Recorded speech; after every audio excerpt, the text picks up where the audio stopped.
Believe in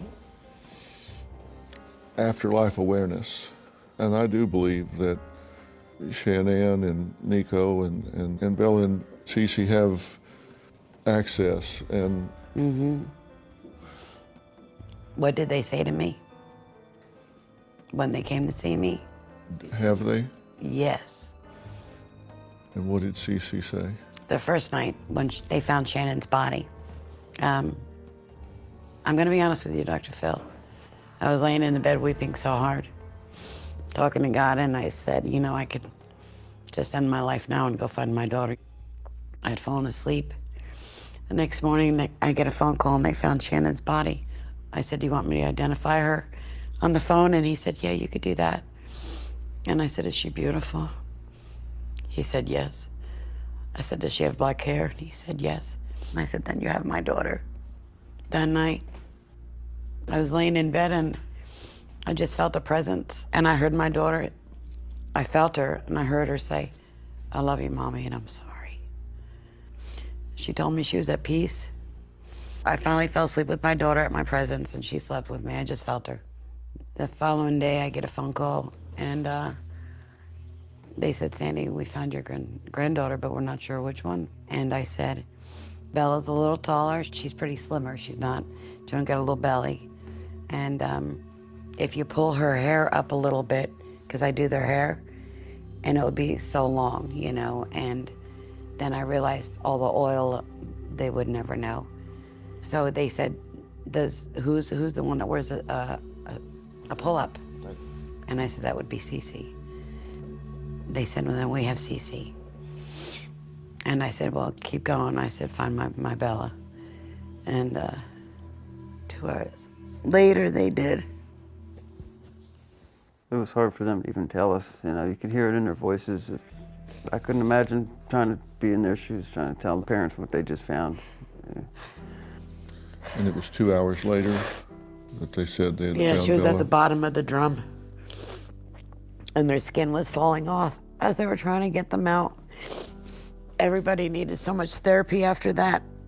Our hearts just go out to all of them that work so damn hard on this case. And you felt Cece and Bella's presence. I felt Cece's presence. She was first. And she goes, hiya, Nana. And I could see her, but in my mind, you know, but I could hear her. And she said, you've been always so good to us, Nana. And we love you with our soul.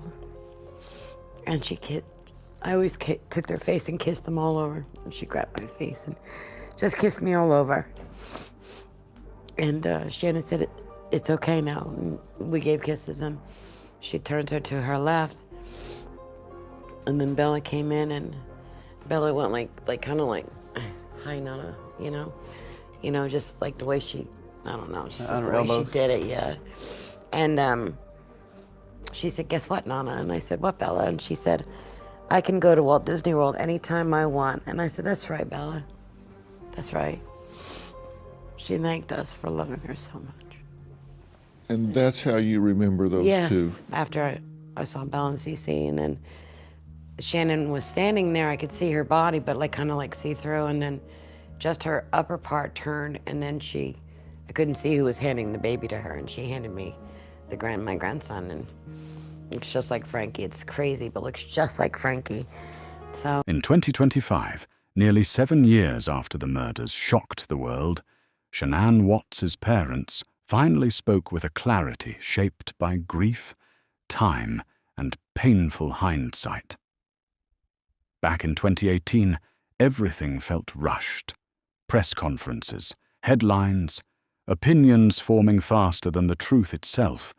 Today they say they see things differently. At the beginning, Frank and Sandra Ruchek believed the story the public believed, that Chris Watts was a quiet, loving husband overwhelmed by circumstance. When Shanann and the girls were first reported missing, there was still hope. Hope that this was a misunderstanding.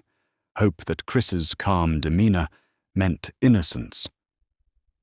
We trusted what we saw, Frank would later admit. And what we saw was a man who didn't look like a monster. But appearances, they say now, were deceiving. Looking back, Shanann's parents recall subtle moments they once dismissed. Awkward silences, forced smiles, emotional distance that didn't quite make sense. At the time, they attributed it to stress, money problems, or marriage struggles. Chris blended into the background so well that no one questioned him. That, they now believe, was his greatest disguise. In 2025 interviews, Shanann's mother explains that grief has a way of sharpening memory. Conversations replay differently.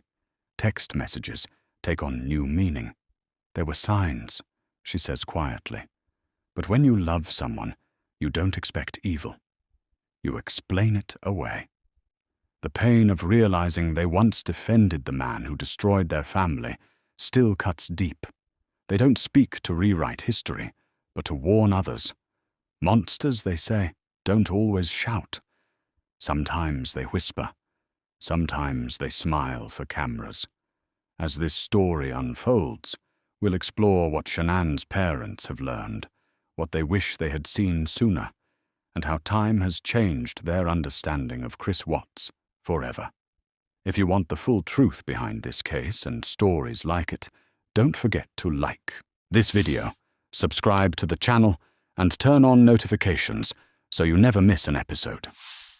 In 2018, silence was one of the reasons Shanann Watts' parents trusted Chris. He didn't argue. He didn't raise his voice.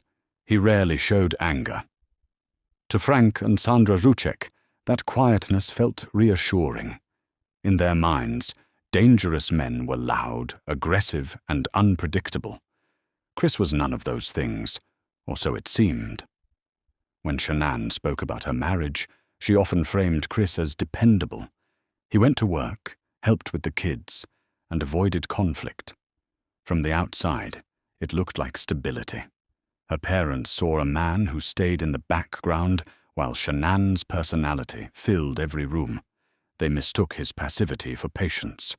Looking back in 2025, they now recognize that silence can hide more than it reveals. Shanann's mother recalls moments when Chris barely reacted to emotional situations, family arguments, stress over finances, or Shanann's health struggles. At the time, they assumed he was simply calm under pressure. Today, they question whether he was emotionally disconnected long before the murders. He wasn't peaceful, Sandra says. He was empty. Frank admits that he regrets not asking harder questions. Chris rarely shared his feelings, and no one pushed him to. That emotional distance created a dangerous blind spot. When problems arose, Chris didn't confront them, he avoided them. And avoidance, they now believe, slowly turned into resentment. In 2025, Shanann's parents stress that this wasn't about blaming themselves. It's about understanding patterns. People who refuse to communicate can appear harmless, but unresolved emotions don't disappear. They grow quietly. The Rucheks now speak to families everywhere, urging them not to confuse quietness with safety. If someone never expresses anger, Frank says, it doesn't mean they don't feel it. This chapter of reflection is painful, but necessary, because understanding how Chris was misread is key to understanding how tragedy was allowed to unfold unnoticed. As the years passed, small cracks began to show, but none of them sounded loud enough to trigger alarm bells. In 2025, Shanann Watts' parents admit that the warning signs were there, but they were disguised as normal marital stress. Money worries, exhaustion, miscommunication, the kinds of problems millions of couples face every day. Shanann would sometimes vent about feeling alone in her marriage. She talked about carrying the emotional weight of the household, making decisions, and pushing forward while Chris followed silently behind. To her parents, this didn't sound dangerous. It sounded familiar. Many marriages, they believed, went through similar phases. What they didn't know was how deeply Chris had withdrawn. Frank and Sandra now recall how Chris rarely defended himself or explained his feelings when Shanann expressed frustration. Instead, he shut down. At the time, they thought he was avoiding conflict to keep the peace. In hindsight, they see it as emotional absence, a refusal to engage honestly. Shanann's mother remembers moments when her daughter questioned whether Chris truly understood her. Those conversations ended with reassurance rather than concern.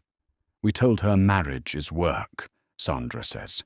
"We didn't realize we were encouraging her to normalize distance." In 2025, the Razucheks emphasize that emotional neglect can be as serious as emotional abuse, even when it isn't loud or obvious. Chris didn't explode. He disappeared emotionally, and because there were no visible arguments, no dramatic fights, no obvious threats, no one recognized the danger. This chapter is one of regret, but also of education. Shanann's parents now urge families to listen closely when a loved one says they feel unseen or unheard. Those words are not small complaints. They can be signals of something much deeper. Silence, they've learned, can be the loudest warning of all. If this chapter resonates with you, please like this video. Subscribe for more true crime stories told with care, and turn on notifications so you don't miss what comes next. Your support truly matters. Last summer, on August 13, 2018, my daughter Shanann Watts and her children were murdered. They were killed by Shannon's husband and the children's father, Chris Watts. I can't possibly describe how painful the last 11 months have been for myself, my wife, and my son Frankie Jr. And for everyone else who cares so much about Shanann and her children. Just dealing with this type of tragedy is more than a family should bear. But I am making a statement today because for the past 11 months, piled on top of pain and the grieving of this devastating loss, our family has been subject to, horribly, cruelly abused, outright bullying, and on a daily basis. I don't want to draw more attention to the viral material that has been posted online, and so I don't want to go into specifics. But I will say that our family, including Shanann and her children and our grandchildren, have been ridiculed, demeaned, slandered, mocked in the most vicious ways you can imagine.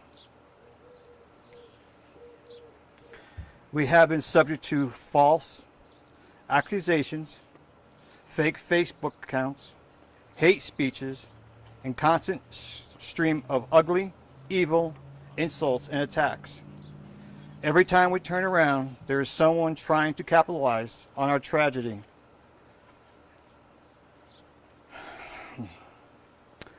By spreading false rumors and outright lies about Shanann and our grandchildren. We have been subject to threats on our lives, all because we are victims in painful tragedy. This is so wrong. It is cruel, it is heartless, it is flat wrong.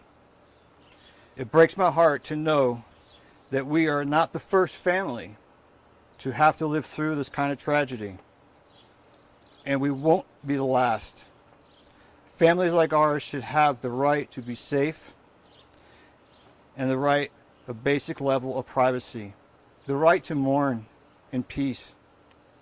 And it boils my blood that my family and other families are dealing with worse imaginable tragedy have to deal with this kind of cruelty and bullying.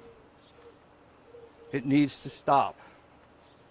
To Congress, or to any position in power, we are calling on you to do something to pass laws that will protect victims of unspeakable crimes, from this kind of abuse.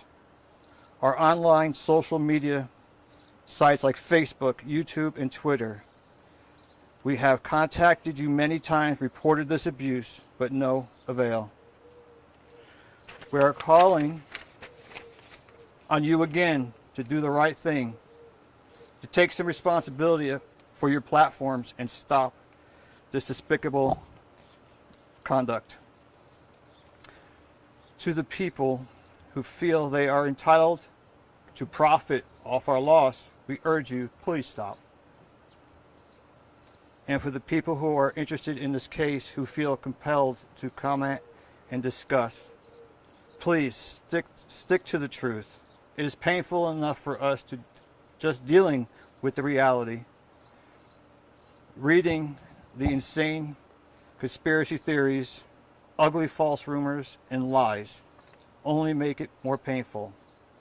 Finally, to the people who have stood with us,